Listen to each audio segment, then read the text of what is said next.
Whether you're conquering professional exams or personal milestones, we welcome you to Beyond Clean's Confidence Certification, the 52-week test prep podcast series. With expert insights, actionable tips, and engaging discussions, we'll break down the toughest concepts in sterile processing and build your confidence every step of the way. Join host Sarah B. Cruz as she embarks on a mission to help you not just prep for tests, but craft your success story. And now your host, Sarah B. Cruz.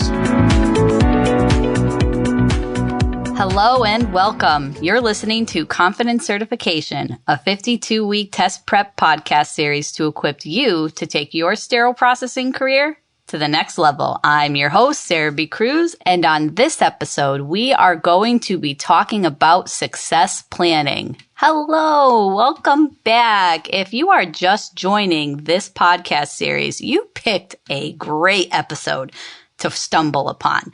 I am going to encourage you to go back and start from the beginning though, because a lot of the concepts that we discussed during this series build on top of each other. That doesn't mean you can't enjoy today's episode, and thank you again for joining us because this one will be intense, folks. All right, so let's limber up a little bit.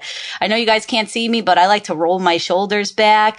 I like to do the obligatory stretch and touch your toes and hope I can get up again. No, but let's get ready to really mentally stretch so that we can connect to our why.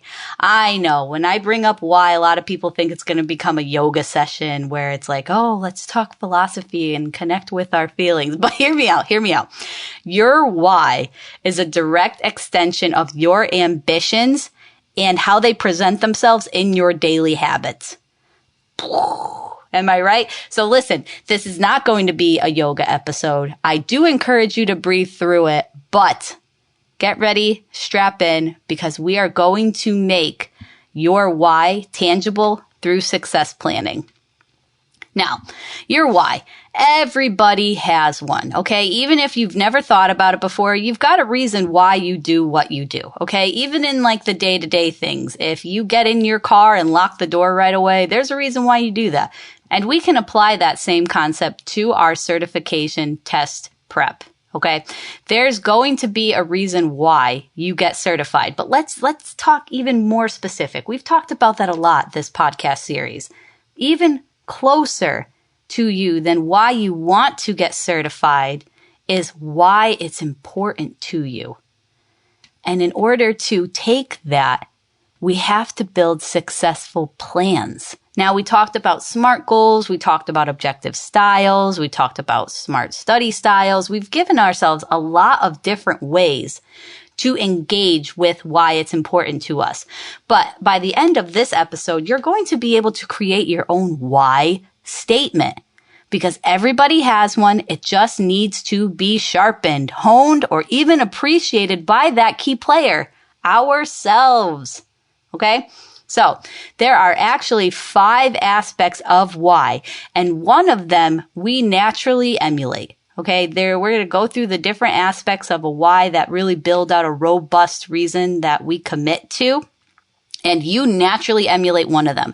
So as we go through, see which one sticks to you. You know, have you ever heard someone talking and you say, oh, yeah, that's me? Or you go, oh my God, that's me. Look for that moment in this episode and really pay attention to that, okay? Because we're going to discover how to apply your test prep to your why to remain engaged in the reasons that it's important to us. All right. So one of the aspects to why is mission.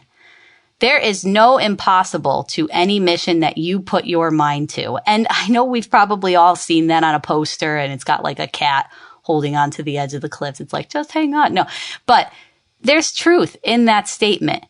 Your why is completely aligned with who your truest form is, who you are as yourself, and your usefulness to the area you focus on. Now, if you're a mission-based person, you may find fulfillment in volunteer work, charity, community, or even more so in sending out the message on why a process needs to get done. You are actually part of the reason why something gets completed. Okay. You do a lot of the grunt work. Yeah. But whichever the call is, if it resonates with this aspect of your why, you show up and commit 100%. Mission-based professionals or individuals don't just show up and kind of do the work. They're the ones that you're like picking first for the dodgeball team. You're like, I pick so-and-so. I always got picked last in dodgeball, but that was for other reasons. I digress. Now, some questions you can ask yourself to see if you are a mission-based person is, what does the world need in my opinion? Most mission-based individuals believe the world needs more drive, focus, and determination. And so does much of our professional development. Another question we can ask is, if you could contribute in any way, what would it look like? Mission-based people tend to have an idea of how they're going about something before they really understand all the details to it, which can be their undoing, but it is one of their strongest and most desirable energies in any type of group project. When mission leads us in our professional endeavors, we usually offer organization. So these mission-based professionals thrive with a loose form of structure that is adaptive to the changes that may arrive during the process. Mission-based professionals thrive with a loose form of structure that is adaptive to the changes that may arise during the process. Because the end goal is always in their sight, they don't get caught up on the little things that don't go their way. Okay? So these are some of the questions we can ask ourselves. These are some of the attributes. And let's look at another aspect of why. Passion. Who is full of that good burn? You, my friends. Passion is what drives you and is a major contributor to your why. What is the point of doing anything if you can't be proud of yourself at the end of the day? These are all different stances that passion-based professionals who have a very strong passion in their why wonder and ask themselves, because they know what they love and what they have to do in order to make what they love matter, and it makes them proud. Passion-based professionals are going to have to take why they're passionate and apply it to their professional development. There's a lot of passion in sterile processing. That word gets used often, and it's because we go through so much to make sure that we're showing up for patient safety, personally, professionally, emotionally, mentally. Sterile processing can be a very intense professional choice. So to say that a sterile processing professional is passionate is frankly an understatement in my book. But if you want to figure out if your why is sitting in passion, you can ask yourself these questions. If money was of no consequence, what would you be doing with yourself? Now, as the saying goes, money makes the world go round. And I'm not suggesting that if you're passion-based, you don't care about money, because, let's be real. But passion-driven individuals have a mindset that they must feel connected to their profession. And while, yes, money feels good and is very important, if there's no passion in what they're doing, it's not sustainable. They usually don't stay in that position very long. And it can also lead to them feeling stumped and unmotivated. So try asking yourself, if I could make money doing anything, what would it be? The next question you can ask yourself is, what would you do if you only had a little time to do it? Passion shows the strongest when we are only offered a short amount of time to express it, right? Like you get out of work, and by the time you get out of work and you make dinner and you do homework or you study for your certification test, you're probably left with only an hour of your day, unless you're a late night scroller like myself, because I feel like the only time I get quiet is when it's late at night. But if you only had a little bit of time, what would you be doing with it? Passion-driven professionals fill their time with doing what they enjoy. And I'm not saying they don't do things that they don't like, but they sure do find a way to enjoy the things that they don't like a little bit better than the rest of us. So even if it's in its smallest increments, the time that they have to their passion are their best moments. In a passion-based professional's mind, a short amount of time doing what you love is better than hours spent on something you're impartial about. And we're going to take a quick break and be right back, Folks.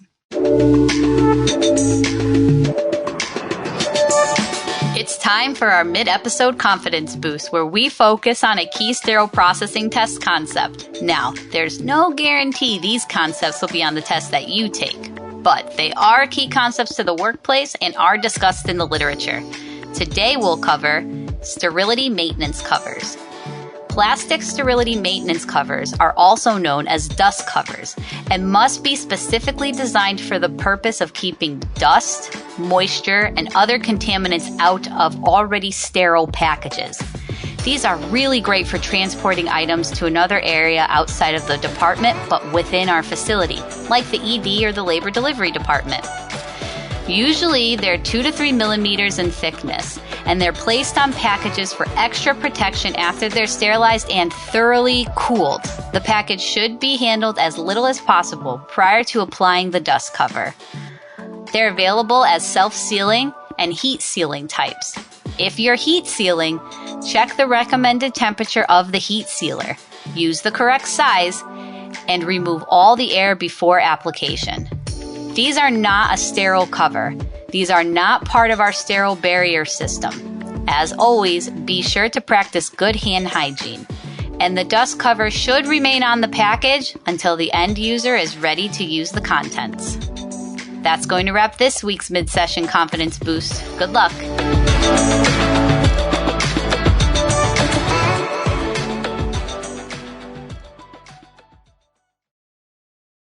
Hey everybody, welcome back. This episode we are discussing your why. And yes, it can be something viewed as philosophical and hippy-dippy, but in this episode we are going to be looking at the 5 different aspects of why that are huge foundational aspects to our success planning. So in the first part of the episode, we started going through some of the aspects of why, and I asked you, the listeners, to start to see which one you actually start to gravitate to, because we all naturally emulate one of these aspects in our everyday life that we may just not have seen because we didn't know to look. So as we move on, let's talk about core values. Core values is an aspect of why because you know what makes you tick, all right? Core values are the strong feelings we have for ourselves and our point of views. They are seen in our actions because you know what makes you who you are and how to add to what that is. You know, is it traveling? Is it hobbies? Is it family? What part of you creates your core values? Now, let's get our why actionable here. To discover if you're a core value-based professional, ask yourself these questions. Why do people thank you? What was it for? An action? One of your personal qualities? Your support on a project?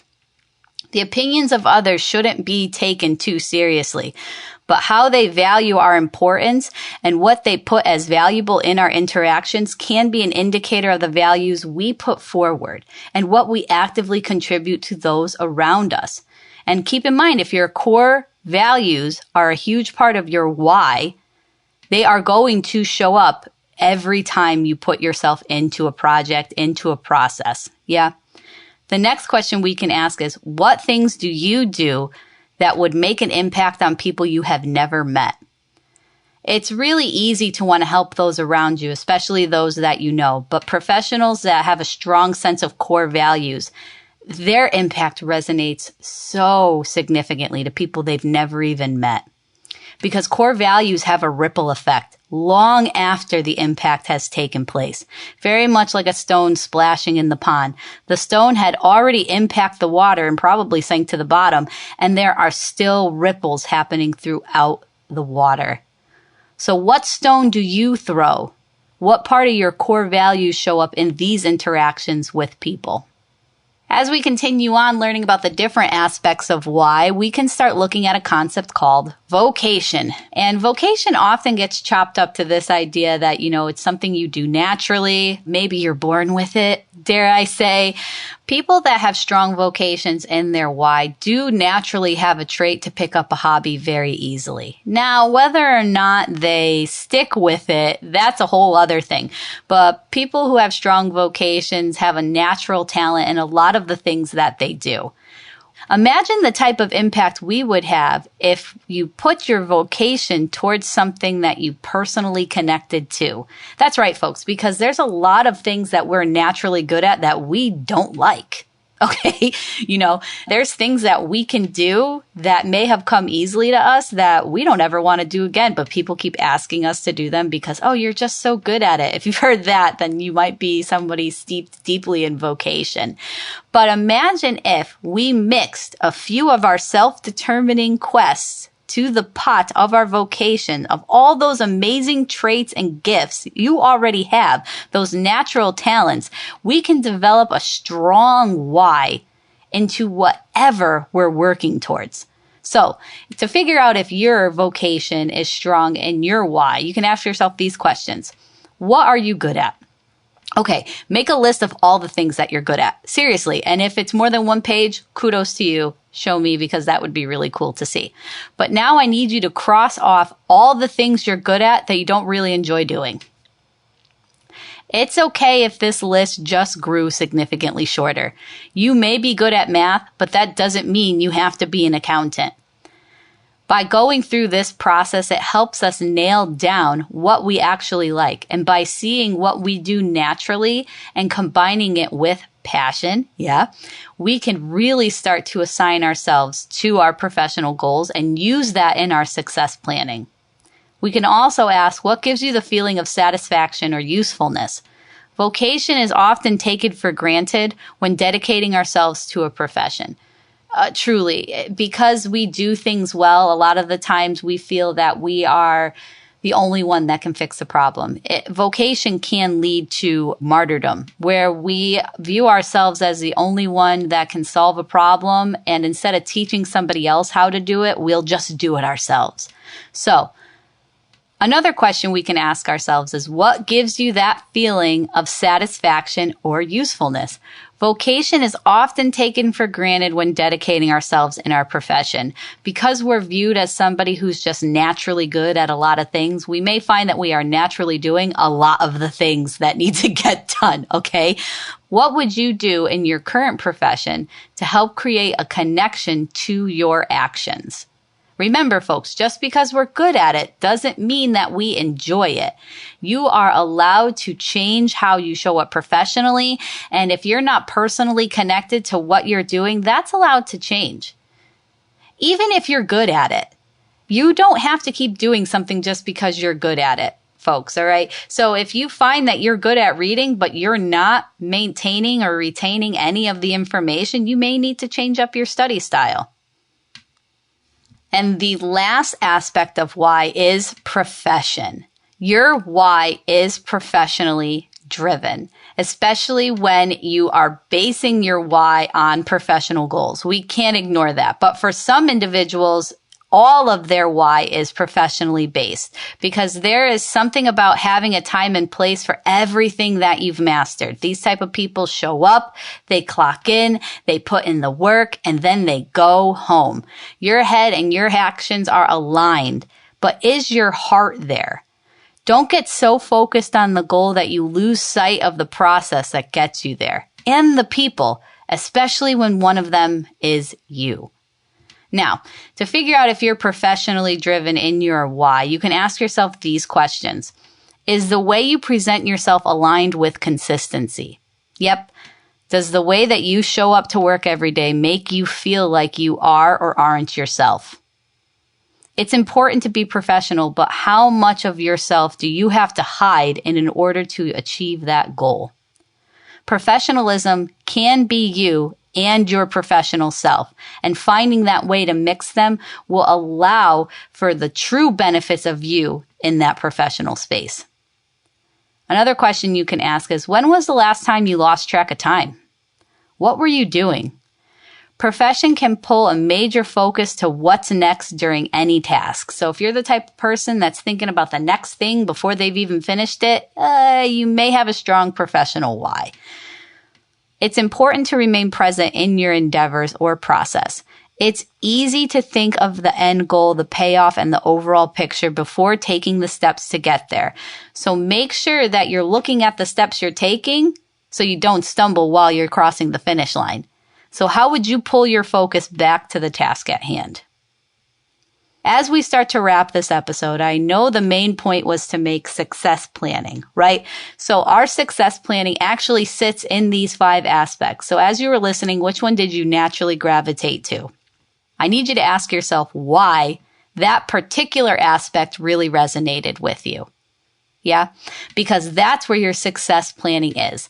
List why you are doing what you're doing, why you're listening, why you're even tuning in today, why you're studying for your certification test, and then see your ambitions fall in the categories we went over today. Okay? So if we were doing this on a piece of paper, write all the different categories out, and then start to think of why you're doing them. And then put each why in a different category.